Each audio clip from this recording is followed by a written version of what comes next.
Like Making Poverty History, Friends of the Earth, and UNICEF. He's travelled to Afghanistan to mark UN International Day of Peace.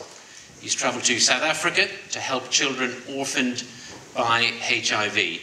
You probably know him as one of the most bankable movie stars in the world. Please welcome Jude Law.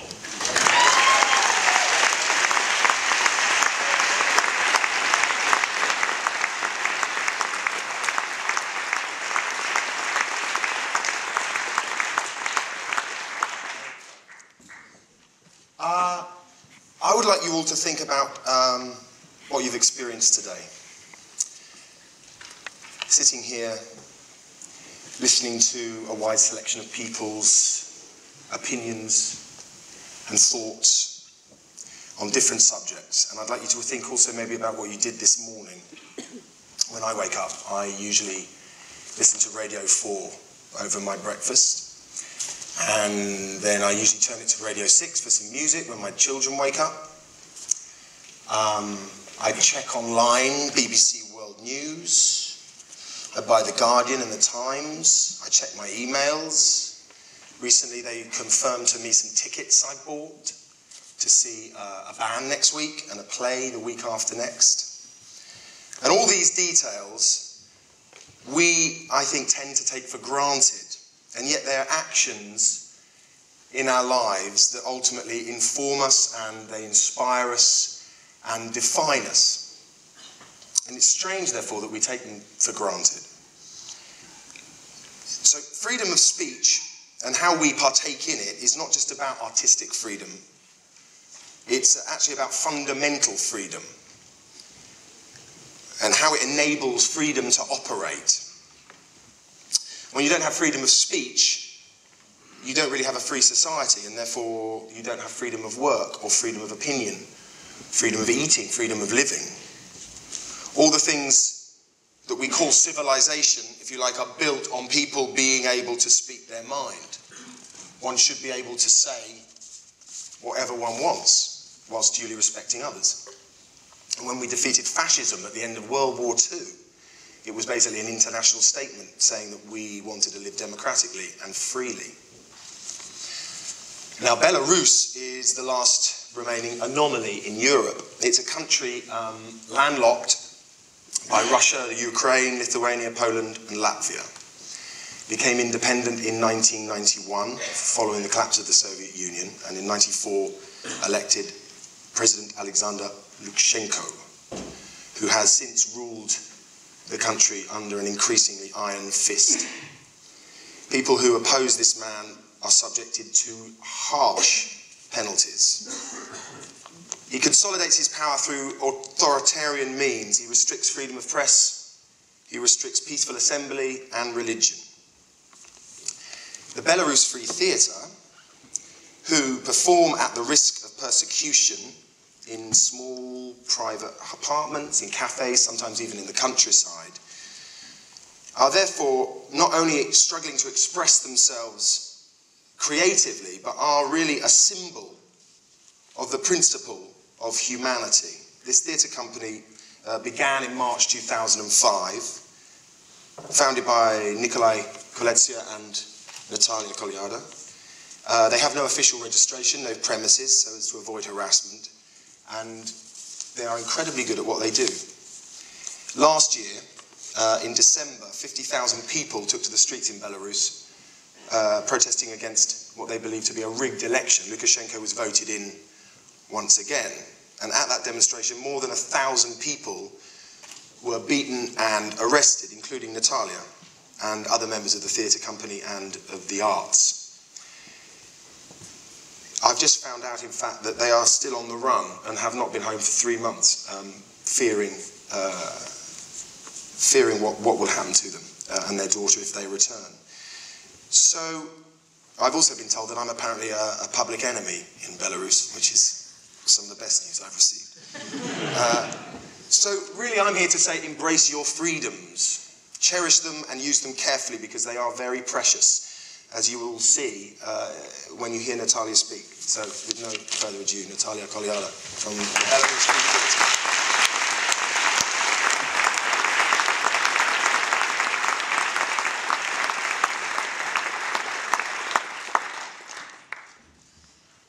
not sure that I need to say anything after Jude. It's already, everything is told.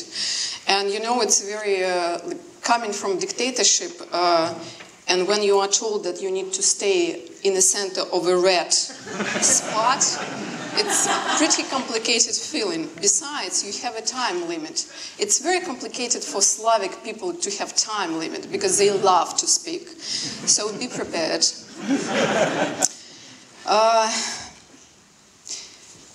As a normal human being, I have family, friends, and my work that I love to do.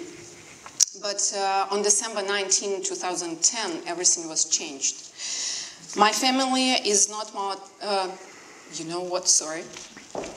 I have somewhere a clicker here, right? Can anybody please tell me? Next, I believe so, yes? Yeah, this is my family. Unfortunately, my family is not a full family anymore.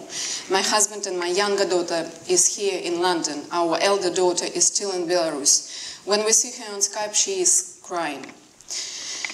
We don't know when we will see our parents. They didn't see their elder son for 10 years because he is a refugee in America.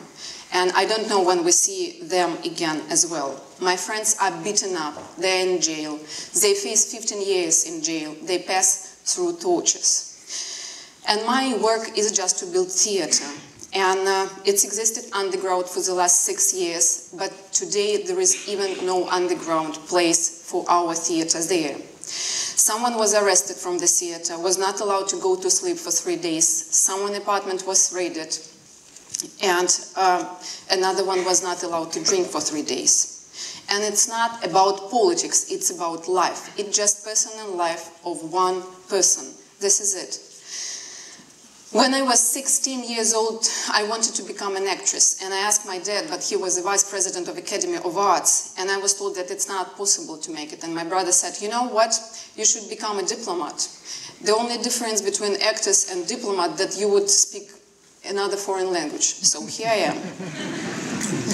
Together with my husband, who had editing, he was the editor-in-chief of the main 3 newspapers, independent newspapers. They were closed down. They were art galleries, and he was leading this art gallery, but it was closed down. He was a founder, together with his friends, that are now in jail in Belarus, of the most famous website, Charter 97, that was under attack first overnight on December 19. And at some point you understand that you could only write plays and go underground and produce plays. And this is what we did. We went, and you know what? Again, British people, they were a problem for us, because we started from Sarah Kane, Mark Ravenhill, and Harold Pinter, and got prohibited. The production was done by Vladimir Sherbin, who is absolutely great and amazing director of all our shows. This is our theater with our great friends, and we're still happy. This is Psychosis by Sarah Kane. Unfortunately, it was not allowed to perform anywhere in Minsk because there is a discussion about suicide, sexual minorities, and Belarusian authorities tell us that there are no such issues as that. You know, like in Soviet Union, there was no sex, so we don't have such problems. And this is Discover Love that was produced in Minsk and underground by my husband, and was presented with the great support of British actors like Jude Law, Sienna Miller, Sam West, and other great people.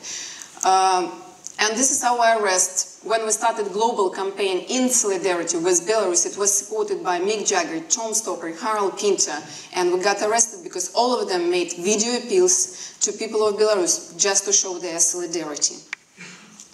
We went underground and started to perform in restaurants, cafes, and even in the woods. Here, people just went to see our performances outside of the country. And police arrived as well.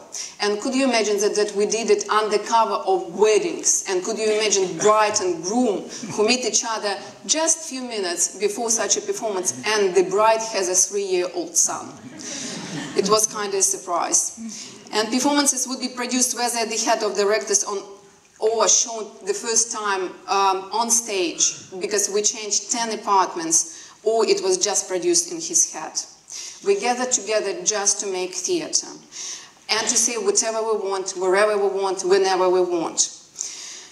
And we wanted our spectators to think, and this is the most scary part for any dictatorship, when people start thinking. As a result of our artistic work, the company experienced all possible types of repression, from dismissal from their job to arrest to the whole group together with all spectators. Yana Rusakevich, Marina Yurevich, Oleg Sidorchik, who present here today, Denis Tarasenko, Pavel Gorodnitsky, Irina Yaroshevich, Alexei Chernevich, Lavr Birzhaner, Artyom Zhelezniak, and Vladimir Sherman. These are people who do the free theater for all the years and hope with the world's support we would continue to live. But today I don't want to talk about the theater, and I already spent the most of time talking about the theater. Today is 3-month anniversary of bloody crackdown in Belarus, when many hundreds of people were beaten up, arrested, went to jail. Today is 3-month anniversary when we became homeless. Apartments of our parents, as well as apartments of 100 people, are raided by police and KGB. We don't have place where to live, where to perform. Our younger daughter is out of school for 3 months, and only friends take care of us, like Tom Stewart and Irina Bogdanova, who is present today in this auditorium. She is the sister of Andrei Sannikov. She takes care of my daughter. And she initiated a unique court against dictatorship. And its responsibility is taken by British firm H2O, because well, politicians, they say a lot, but they are not brave enough to move to actions. And this is Irina with her brother portrait. This is my daughter with a portrait of Irina's nephew. Danik is a 3-year-old boy. His parents are in KGB jail. Father is in KGB jail, and his mother is under home arrest, together with 2 KGB guys who move around the apartment 24 hours. One child is keeping a portrait of another child. They didn't have New Year this time. My daughter was passing the border on December 31st and covering her father by blankets in order for police not to find him. And Danik, who is 3-year-old boy, he was waiting for his parents to come from KGB jail, but they didn't come. And my friend, this is Andrei Sannikov. This is my husband, Nikolai Halezin. This is Oleg Bibenin. He was killed.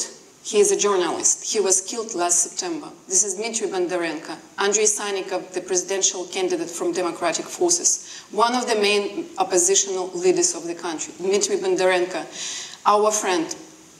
There are no friends anymore. Both of them in KGB jail. Another is killed. Another is hiding. This is Irina Krasovskaya. She is the godmother of my younger daughter. Her husband was kidnapped and killed, as well as other opponents to the regime.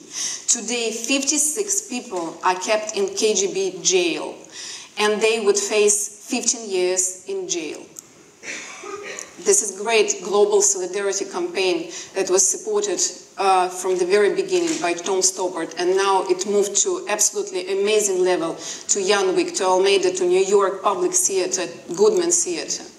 This is people, 50,000 people, who gathered to say that they don't want to live in last dictatorship anymore. This is police who appeared from everywhere.